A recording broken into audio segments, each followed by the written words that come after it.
पर हमले की कोशिश की गई। जन सुनवाई के दौरान रेखा गुप्ता पर ही हमले की कोशिश और जन सुनवाई के दौरान जो शिकायत लेकर पहुंचा हुआ था वही हमलावर है। हमलावर शिकायत लेकर पहुंचा हुआ था जन सुनवाई के दौरान और उसने हमले की कोशिश की है। उसको फिलहाल हिरासत में ले लिया गया है। और ये हमलावर कौन है, क्या ये किसी पार्टी का हिस्सा है, क्या इसका मकसद था, क्या इसकी मंशा थी, इसको लेकर अभी जांच पड़ताल जारी है। पुलिस ने इसको हिरासत में ले लिया है। दिल्ली की सीएम रेखा गुप्ता पर यह हमले की कोशिश, जन सुनवाई के दौरान ये हमले की कोशिश की गई है। सीएम आवास पर समस्याएं सुन रही थी सिविल लाइंस में और उसी वक्त ये हमले की कोशिश की गई है। पुलिस ने हमलावर को पकड़ लिया है। आपको बताएं कि जन सुनवाई के दौरान हमलावर पहुंचा हुआ था, अपनी शिकायत लेकर पहुंचा हुआ था और उसी बीच वो सीएम रेखा गुप्ता पर हमला बोल देता है। हमला करने वाला आरोपी पकड़ा गया है। पुलिस लगातार हमलावर से जांच पड़ताल कर रही है। मैडम पे हमला किया हुआ है। एक्चुअली ये बहुत गलत हुआ जी। क्या सुना आपने इसके अलावा? इसके अलावा हमने कुछ नहीं सुना। हमने यही सुना कि हमला हुआ है, आप लोग अंदर नहीं जा सकते। फिर आप कितने बजे आए थे? मैं आया था, नेहरू प्लेस की कुछ समस्या लेके आया था। हमारा जन सुनवाई के दौरान आपने सुना किस तरीके से ये हमला, और अभी हमलावर से लगातार जांच पड़ताल जारी है। हमलावर शिकायत लेकर पहुंचा हुआ था सिविल लाइंस आवास में उनके। ये पूरी जन सुनवाई चल रही थी, लोगों से बातचीत कर रही थी, उनकी प्रॉब्लम्स के बारे में जान रही थी और उसी बीच ये हमलावर हमला बोल देता है। हालांकि ये सस्पेंस अब भी बरकरार कि हमलावर कौन है, क्योंकि पुलिस ने हिरासत में लेकर अभी इससे पूछताछ शुरू कर दी है। धीरे धीरे तमाम जानकारियां भी निकलकर सामने आ जाएंगी और बीजेपी ने कड़ी निंदा इस पूरे मामले की है। दिल्ली की सीएम रेखा गुप्ता जो कि अपने डेली स्केड्यूल के हिसाब से लोगों से मिलने के लिए पहुंची हुई थी, उनकी जन समस्याएं सुनने के लिए पहुंची हुई थी। जन सुनवाई चल रही थी और उसी बीच ये हमला, जन सुनवाई के दौरान अपनी शिकायत लेकर पहुंचा था ये शख्स और उसी ने हमला बोल दिया।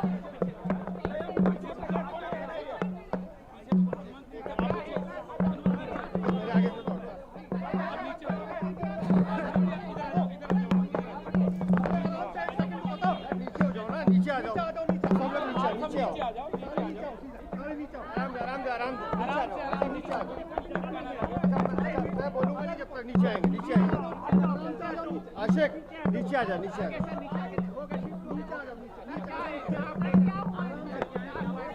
चलिए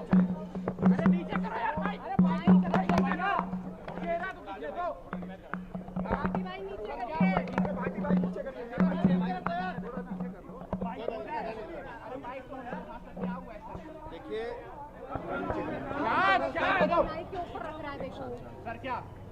सुबह जन सुनवाई के दौरान मुख्यमंत्री जिस तरह से जनता के बीच में रह के लगातार बात करती हैं, वो बात कर रही थी। ऐसे में एक शख्स उनके पास आता है, कुछ कागज़ आगे रखता है और अचानक उनका हाथ पकड़कर उनको खींचने की कोशिश करता है। और उस दौरान थोड़ी सी धक्का मुक्की जो होती है तो कुछ सर उनका शायद हल्का सा लगा है किसी कोने पे, और उसके बाद तत्काल लोगों ने उसको पकड़ लिया। कौन है वो आदमी, क्या उसकी जानकारी है, पुलिस जांच पड़ताल कर रही है। तो मुझे लगता है कि आपको तब तक रुकना चाहिए जब तक पुलिस जांच पड़ताल ना कर ले, उसके बारे में जानकारी ना मिल जाए, क्योंकि लगातार उसकी एक बार जांच पड़ताल हो जाए। मुख्यमंत्री की हालत अभी स्थिर है, डॉक्टर्स उनको देख चुके हैं। कुछ उनको क्या चोटें आई हैं? नहीं, मैंने बताया ना कि सदमा जरूर लगा है, जिससे उनको थोड़ी चिंता हुई है। लेकिन हमने मुख्यमंत्री से मैं मिलकर आया हूँ और उस बहन को, मजबूत महिला हैं वो जानती हैं कि उनकी कमिटमेंट दिल्ली के लिए है और उन्होंने इस बात को स्वीकार किया है कि मैं अपने रोजमर्रा के कामों से नहीं रुकूंगी। फिजिकल इंजरी भी हुई है, सीएम को फिजिकल इंजरी हुई है क्या? ऐसा लगता है कि उनके सर पे हल्का सा कुछ लगा है। अब वो कोई पत्थर, कोई ऑब्जेक्ट से मारा है क्या? कोई ऑब्जेक्ट से मारा है? पत्थर थप्पड़ जो चला रहे हैं वो फैब्रिकेटेड है। अच्छा। लेकिन टेबल का कोई कोना या कुर्सी का कुछ कोना सर पे जरूर ऐसा लगता लगा है, इसकी उनको शिकायत चल रही है। लेकिन मुख्यमंत्री बहादुर महिला है, हमारी बहन है, स्थिर हैं थोड़ी मुझे लगता है और थोड़ा सा समय दीजिए, वो आपके बीच हमारी मुख्यमंत्री जनता के बीच की महिला है, बहन है, वो जनता के बीच में हाथ पकड़कर खींचा या साड़ी पकड़कर हाथ पकड़कर उसने खींचने की कोशिश की है। आरोपी का कोई नाम वगैरह मुझे कुछ लगता तो पता लगा मुझे होगा लगता है सर। पुलिस बहुत देर हो गई अपनी है, जांच कर रही है। नाम तो पता ही चल नहीं, जाएगा ऐसा कहाँ से आया। ऐसा मेरे कहने से नहीं होगा ना, पुलिस को जांच करने दीजिए, उसके पूरे पहलू को देखने दीजिए। प्लान करके आया था, किसी फॉरेन ऑब्जेक्ट से भी वार करने की कोशिश की है कोई? ऐसा कुछ नहीं है, ऐसा कुछ नहीं है। प्लान करके आया था। देखिए, मुझे लगता है मंशा इस तरह की कोई मंशा अगर होगी तो पुलिस की जांच में सामने आएगा। लेकिन एक बात तो ये है कि राजनीति में इस तरह की घटनाओं का होना निंदनीय है, और जिस तरह की घटना इस बहन मुख्यमंत्री के साथ हुई है, मैंने जैसे सुबह भी कहा है, एक मिनट, मैंने जैसे सुबह भी कहा है कि ये बहन हमारी 18 घंटे जनता के बीच में काम करती है, और इनके स्वभाव में है कि ये जनता से जाके मिलती है। तो उसका अवसर उस अपराधी ने उठाने की कोशिश की है, क्योंकि इनका स्वभाव है कि ये प्यार से भाई बहन करके जैसे मिलती हैं, उसका अवसर उठाने की कोशिश की है। लेकिन पुलिस जांच कर रही है, जो भी दोषी होंगे या इसके पीछे जो लोग होंगे सामने आने पे आपके सामने जन सुनवाई चलती रहेगी, जन सुनवाई चलती रहेगी। मैं कह नहीं सकता प्लान करके आया, लेकिन अचानक एग्रेसिव हुआ तो पता चलेगा। जन सुनवाई चलती रहेगी, और बहन हमारी मुख्यमंत्री अभी आराम कर रही है, लेकिन उन्होंने ये कहा है कि मैं अपने कार्यक्रम रद्द नहीं करूंगी। अपना कार्यक्रम रद्द नहीं करेगी।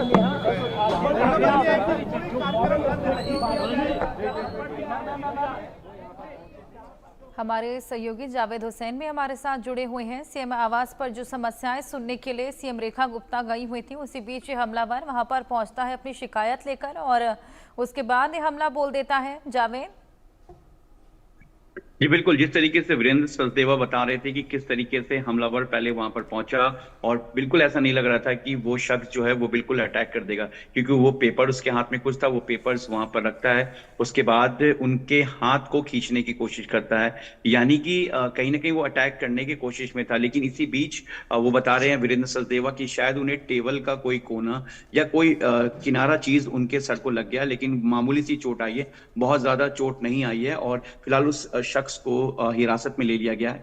अब हालांकि जब वहां पे पूछा गया उनसे कि क्या नाम पता चल गया होगा, क्योंकि वहां पे लोगों ने जब उसे पकड़ा तो उसका नाम जरूर पूछा होगा, तो वीरेंद्र सचदेवा उन्होंने कहा कि अभी इस बारे में जो है बताया जाएगा, लेकिन फिलहाल जो है वो जो है इस बारे में जो शख्स है वो पुलिस ही बताएगी, पुलिस इस पूरे मामले की जांच करेगी। वही दूसरी तरफ दिल्ली पुलिस सूत्रों का कहना है कि इस बारे में पूरी जानकारी ली जा रही है, और पूरी जानकारी के बाद ही इस बारे में बताया जाएगा, क्योंकि मामला दिल्ली के मुख्यमंत्री सीएम रेखा गुप्ता से जुड़ा, इसलिए पूरी जानकारी आने के बाद कौन शख्स है, कहां से आया, क्या उसका मकसद था, किस लिए आया और किसके साथ आया, क्या अकेला आया, इन सब को लेकर दिल्ली पुलिस जो है वो थोड़ी देर में, फिलहाल उनका कहना है कि जांच की जा रही है, उसके बाद इस पूरे मामले की जो जानकारी वो दी जाएगी। जी बिल्कुल, जल्दी इस पूरे मामले की जानकारी निकलकर सामने आ जाएगी, लेकिन फिलहाल धीरे धीरे जैसे जैसे जांच पड़ताल आगे बढ़ रही है, ये तमाम चीजें जो निकलकर सामने आ रही हैं कि आरोपी जन सुनवाई के दौरान ही अपनी शिकायत लेकर पहुंचा था, अचानक से चिल्लाने लगता है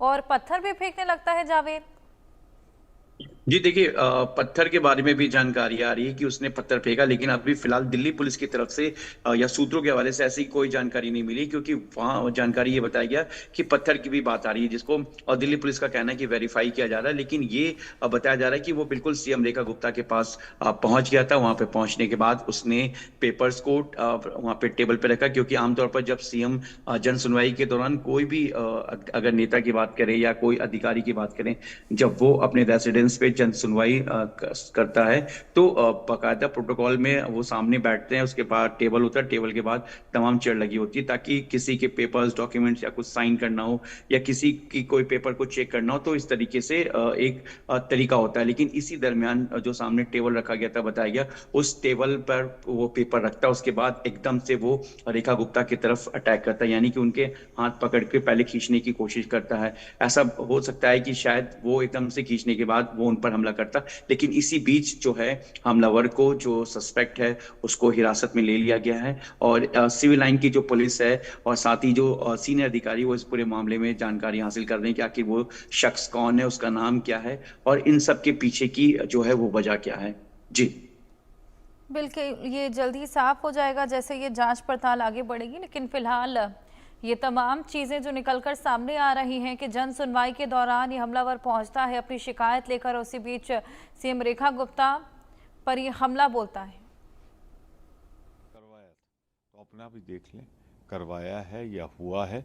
पर मैं एक चीज़ स्पष्ट कर दूं, साफ कर दूं, अगर ये हमला हुआ है तो निश्चित रूप से मैं उसे कंडेम करता हूं, निंदा करता हूं और चाहता हूं कि दोषी के खिलाफ कार्रवाई हो।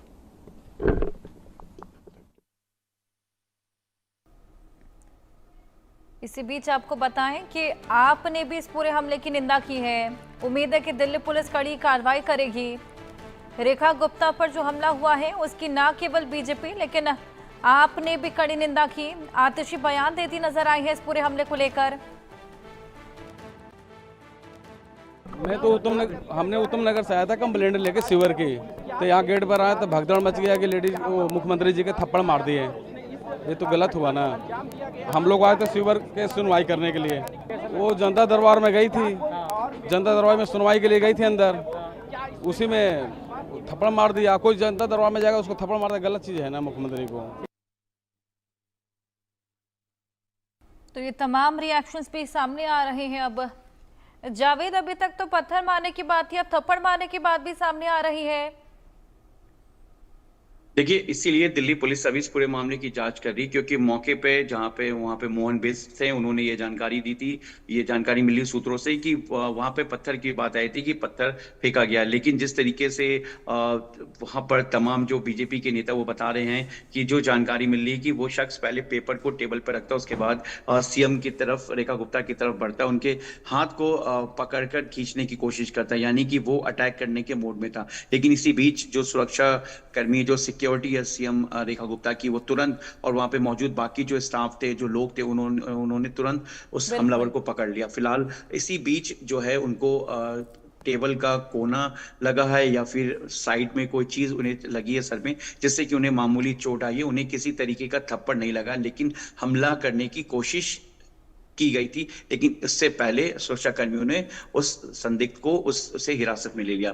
अब दिल्ली पुलिस जो है उस पूरे मामले की जांच करी, क्योंकि मामला सीएम रेखा गुप्ता से जुड़ा है। इसलिए कुछ ही देर में दिल्ली पुलिस की तरफ से पूरा एक ऑफिशियली स्टेटमेंट आ सकता है या ऑफिशियली बयान भी आ सकता है कि कौन था हमलावर, उसके पीछे का मकसद क्या था, वो यहाँ पर क्यों आया था, क्या उसे किसी ने भेजा था या वो खुद आया था, वह किसी के साथ आया था, और दिल्ली के किस इलाके का रहने वाला है। धीरे धीरे निकलकर सामने आएंगे। जावेद, आप नजर बनाए रखिएगा। फिलहाल बहुत शुक्रिया।